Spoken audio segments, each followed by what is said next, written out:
Today we are going to start our third chapter, that is the periodic table. Periodic table के बारे में हम इसमें सीखेंगे. Periodic table बेसिकली एलिमेंट्स की अरेंजमेंट है और एलिमेंट्स मिलकर बनते हैं एटम से. हम एटम से स्टार्ट लेते हैं कि एटम क्या है, उसका स्ट्रक्चर कैसा है. आपको पता है एटम बहुत ही छोटा होता है. एटम ह्यूमन सेल से ज़्यादा छोटा होता है. हमारा ह्यूमन सेल, हम जो ह्यूमन बॉडी है, जो एनिमल्स की बॉडी है, जो लिविंग ऑर्गेनिजम्स की बॉडी है, वो सेल से मिलकर बनी है. तो सेल से भी छोटा एटम होता है. क्लियर? सेल कितना छोटा होता है कि हम नेकेड आई से नहीं देख सकते, हमें उसके लिए माइक्रोस्कोप यूज करना पड़ता है. तो एटम तो उस सेल से भी छोटा होता है. तो दैट मीन्स सबसे छोटा पार्टिकल एटम होता है. एटम के अंदर सब एटॉमिक पार्टिकल्स भी प्रेजेंट होते हैं. ये एक एटम है. इस एटम के मिड में होता है न्यूक्लियस. क्या होता है? न्यूक्लियस. इस न्यूक्लियस में प्रेजेंट होते हैं प्रोटॉन्स और न्यूट्रॉन्स. प्रोटॉन्स कैरी करते हैं पॉजिटिव चार्ज, न्यूट्रॉन न्यूट्रल होते हैं, उन पर कोई चार्ज नहीं होता. अराउंड द न्यूक्लियस एटम में शेल्स होते हैं जिसे ऑर्बिट्स भी कहा जाता है. उन शेल्स में इलेक्ट्रॉन्स रिवॉल्व करते हैं. इलेक्ट्रॉन्स उन शेल्स में रिवॉल्व करते हैं. पहले शेल में 2 इलेक्ट्रॉन्स के रिवॉल्व करने की कैपेसिटी होती है. सेकंड शेल में 8 इलेक्ट्रॉन्स के रिवॉल्व करने की कैपेसिटी होती है कि 8 इलेक्ट्रॉन्स सेकंड शेल में रिवॉल्व कर सकते हैं और फर्स्ट शेल में 2 इलेक्ट्रॉन. इस तरह 7 शेल्स होते हैं. फर्स्ट शेल को K कहा जाता है, सेकंड शेल को L, थर्ड को M, फिर N, O, P, Q, R तक आगे शेल बढ़ते जाते हैं. ठीक है. शेल की फिर कैपेसिटी भी इलेक्ट्रॉन्स की बढ़ती जाती है. पहले शेल में 2, दूसरे में 8. फिर हम एक फॉर्मूला यूज करते हैं जिसके जरिए हम फाइंड आउट करते हैं कि किस शेल में कितने इलेक्ट्रॉन्स होंगे. वो फॉर्मूला है 2n2 का. n में हम शेल का नंबर लिखते हैं. n for suppose first shell है तो फर्स्ट शेल का फॉर्मूला लिख रहे हैं. ठीक है. 1 की पावर कुछ भी हो वो 1 ही रहता है. 1 को फिर मल्टीप्लाई कर दिया 2 से तो 2 1s are 2. तो फर्स्ट शेल में 2 इलेक्ट्रॉन. इसी फॉर्मूले को आप सेकंड शेल के लिए यूज कर लें. सेकंड शेल में सेकंड लिख दिया n की जगह, 2 2s are 4 हो गया और 4 को 2 से मल्टीप्लाई कर दिया तो ये हो गया 4 2s are 8. इसी तरह आप n की जगह 3 लिख लें, 4 लिख लें, 5. तो इस तरह आपको किस शेल में कितने इलेक्ट्रॉन्स की कैपेसिटी आ सकती है, कितने इलेक्ट्रॉन्स आ सकते हैं, और वो आपको पता चलता है. फर्स्ट शेल को K, सेकंड को L, M, N, O, P, इस तरह ऑनवर्ड हम मूव करते हैं.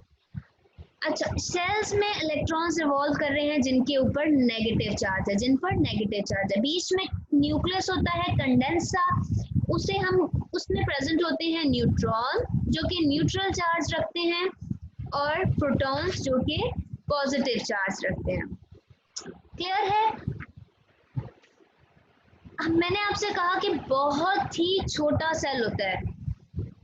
अगर मिलियन, 100 मिलियन कितनी बड़ी अमाउंट है. अगर 100 मिलियन सेल्स आपस में मिल जाएं तो जस्ट वो 1 सेंटीमीटर की लेंथ कवर करते हैं. दैट मीन्स कि जो एटम है वो इतना छोटा है कि 100 मिलियन एटम्स मिलकर जस्ट 1 सेंटीमीटर तक की लेंथ कवर करते हैं. यानी कि आप सिर्फ इतना एरिया, इतनी लेंथ देख सकते हैं कि इतनी ही स्पेस पर एटम्स हैं 1 सेंटीमीटर की, और वो कितने हैं? 100 मिलियन.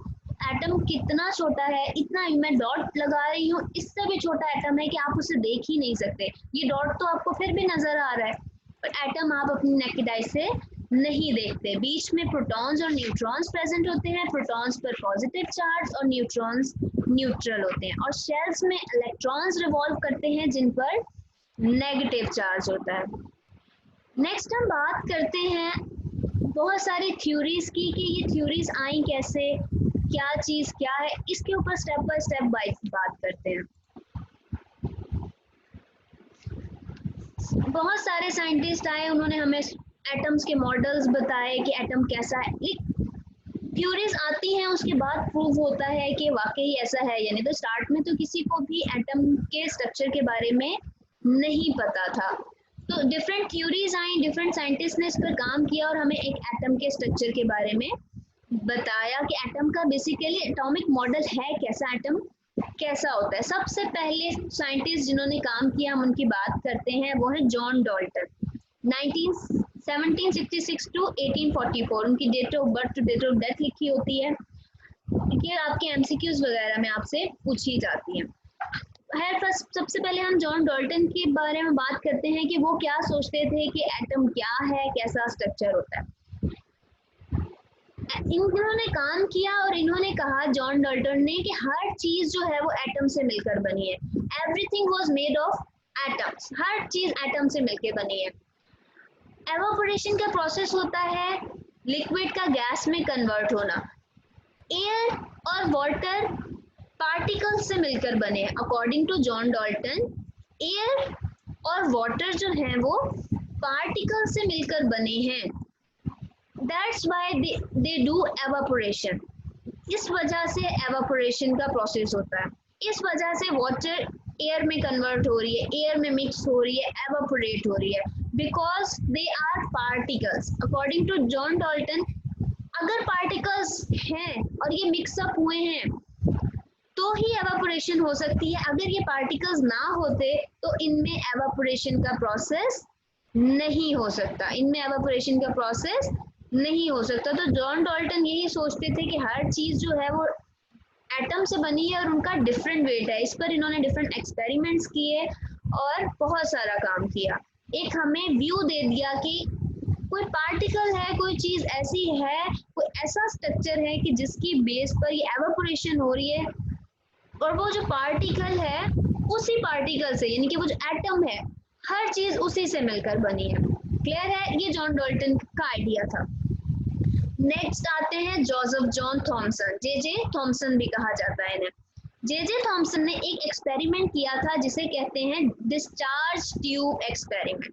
इन्होंने एक डिस्चार्ज ट्यूब एक्सपेरिमेंट किया था जिसके जरिए इन्होंने सब एटॉमिक पार्टिकल्स का पता लगाया था, इलेक्ट्रॉन्स का पता लगाया था कि इलेक्ट्रॉन्स के ऊपर कौन सा चार्ज है, नेगेटिव। ये हमें किसने बताया था?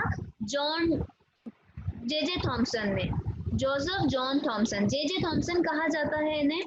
इन्होंने हमें बताया डिस्चार्ज ट्यूब के जरिए एक एक्सपेरिमेंट करके कि इलेक्ट्रॉन्स के ऊपर नेगेटिव चार्ज होता है और इलेक्ट्रॉन एटम के अंदर प्रेजेंट है, एक सब एटॉमिक पार्टिकल है, एटम के अंदर प्रेजेंट होता है और जिसके ऊपर नेगेटिव चार्ज होता है, इलेक्ट्रॉन्स पर नेगेटिव चार्ज होता है।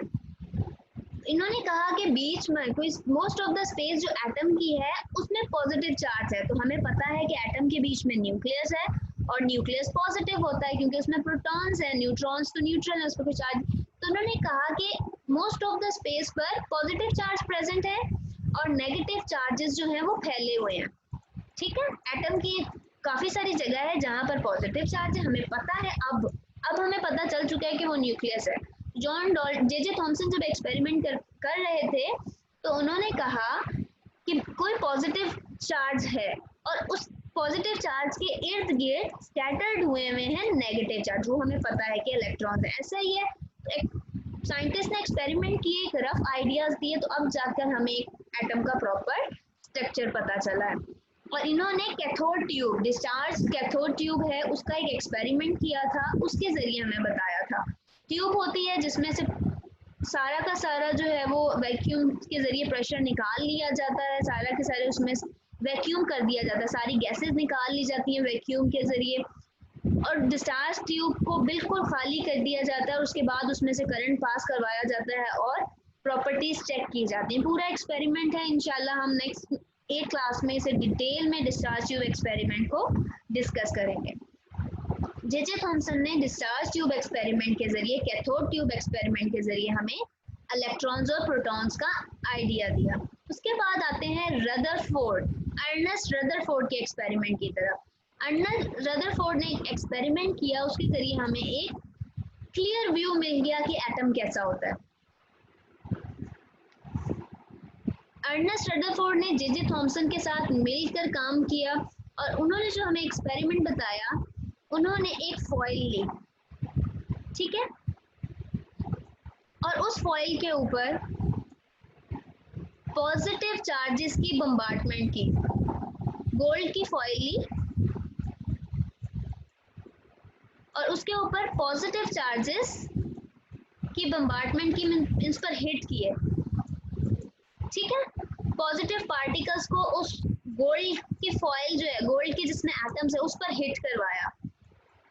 जब उसने गोल्ड की फॉइल पर उन पॉजिटिव एटम्स को हिट करवाया तो उसने क्या ऑब्जर्व किया कि कुछ पार्टिकल्स बाउंस बैक हो गए, वापस आ गए, कुछ पास हो गए और कुछ जो है वो डिफ्लेक्ट हो गए, मीन्स थोड़े से एंगल से डिफ्लेक्ट हो गए इस तरीके से। तो उसकी इस ऑब्जर्वेशन से उसे क्या पता चला कि जहां पर एटम्स, ये पॉजिटिव पार्टिकल्स डिफ्लेक्ट हो रहे हैं, वापस आ रहे हैं, बाउंस बैक हो रहे हैं, दैट मीन्स वहां पर कोई पॉजिटिव चार्ज है। आपको पता है पॉजिटिव पॉजिटिव को रिपेल करता है, पॉजिटिव नेगेटिव को अट्रैक्ट करता है, यानी कि अपोजिट चार्जेस के बीच में अट्रैक्शन होती है और सेम चार्जेस के बीच में रिपल्जन होती है। तो जब पॉजिटिव पार्टिकल्स को हिट किया गोल्ड की फॉइल पर तो बीच में हमें पता है न्यूक्लियस है, एक एटम के बीच में न्यूक्लियस है। तो जब ये पॉजिटिव पार्टिकल न्यूक्लियस के साथ हिट किए, मींस पॉजिटिव के साथ हिट किए, तो ये वापस आ गए, बाउंस बैक हो गए, ठीक है। तो उसे आइडिया हुआ रदरफोर्ड को कोई चीज है जो पॉजिटिव है और वो काफी स्ट्रॉन्ग है, हार्ड है, कंडेंस है, कि इतनी हिट होने के बाद पार्टिकल्स वापस आ गए हैं, तो दैट मीन्स कोई हार्ड चीज है, कोई स्ट्रॉन्ग और कोई कंडेंस चीज है जो एटम के बीच में प्रेजेंट है। कुछ पार्टिकल्स पॉजिटिव देखा उसने कि गुजर गए, तो वो शेल का वो एरिया है जहां पर, एटम का वो एरिया है जहां पर इलेक्ट्रॉन्स प्रेजेंट है, वहां से पॉजिटिव चार्जेस पास हो गए, कोई इशू नहीं हुआ, कोई बाउंस बैक नहीं हुए, कोई डिफ्लेक्ट नहीं हुए। तो उस खाली एरिया से जो एटम में एम्प्टी स्पेसेस हैं वहां से पॉजिटिव चार्जेस पास हो गए।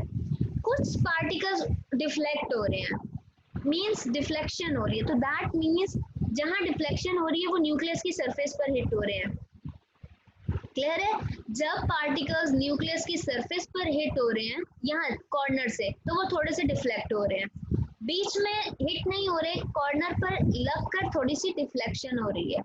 क्लियर? तो दैट मीन्स कुछ ना कुछ कंडेंस मटेरियल है बीच में कि डिफ्लेक्शन कर रहा है और बाउंस बैक कर रहा है पॉजिटिव पार्टिकल्स को, और पास आउट कर रहे हैं क्योंकि बीच में स्पेस खाली है, वहां पर इलेक्ट्रॉन्स प्रेजेंट है और बाकी स्पेस तो एम्प्टी है, तो वहां से सारे के सारे पॉजिटिव चार्ज पास आउट हो रहे हैं।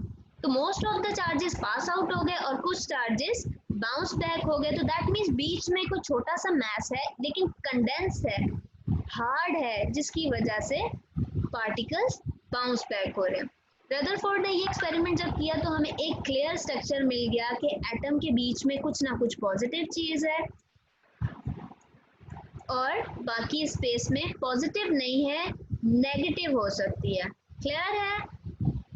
जिसकी वजह से पार्टिकल्स पास हो जाते हैं। तो रदरफोर्ड की इस एक्सपेरिमेंट से हमें काफी हद तक एक एटम का मॉडल पता चल गया कि एटम देखने में कैसा होगा। नेक्स्ट आते हैं नील बोहर की तरफ कि नील बोहर ने क्या एक्सपेरिमेंट किया, नील बोहर ने क्या काम किया। नील बोहर और रदरफोर्ड ने मिलकर एटॉमिक मॉडल हमें बताया और उस एटॉमिक मॉडल के जरिए हमें एक स्ट्रक्चर कंप्लीट हो गया और आगे फिर उसने पीरियोडिक टेबल को भी एक्सप्लेन किया। इलेक्ट्रॉन्स ऑर्बिट्स में घूम रहे हैं। नील बोहर ने जब एक्सपेरिमेंट किए तो उसने बताया जो इलेक्ट्रॉन्स हैं वो ऑर्बिट में घूम रहे हैं, बीच में न्यूक्लियस है और उसके अराउंड में शेल्स हैं, ऑर्बिट्स हैं। इलेक्ट्रॉन्स इन ऑर्बिट्स में रिवॉल्व कर रहे हैं, एक फिक्स स्पीड के साथ फिक्स ऑर्बिट में, एक हाई स्पीड के साथ इन ऑर्बिट्स में रिवॉल्व करते हैं और बीच में जो कंडेंस न्यूक्लियस है वो वहीं पर है जिसमें प्रोटॉन्स और न्यूट्रॉन्स है। रिवॉल्व कौन कर रहे हैं? इलेक्ट्रॉन्स। अब हमें नील बोहर के एक्सपेरिमेंट से जो रदरफोर्ड के साथ इन्होंने मिलकर किए उससे हमें एक क्लियर व्यू मिल गया कि साइड पर इलेक्ट्रॉन्स शेल्स में घूम रहे हैं और हमें रदरफोर्ड ने बताया कि बीच में एक कंडेंस सा स्ट्रक्चर है जो कि पॉजिटिव चार्ज रखता है। इस तरीके से हमें प्रोटॉन्स का भी पता चल गया, इलेक्ट्रॉन्स का भी पता चल गया और न्यूट्रॉन्स का भी। जब हमें एक एटम का स्ट्रक्चर पता चल गया कि एटम का ऐसा स्ट्रक्चर है, तो उसके बाद रदरफोर्ड और बोहर ने एक एटॉमिक मॉडल की मदद से हमें पीरियोडिक टेबल को एक्सप्लेन किया कि पीरियोडिक टेबल हम कैसे बना सकते हैं on the basis of atomic structure.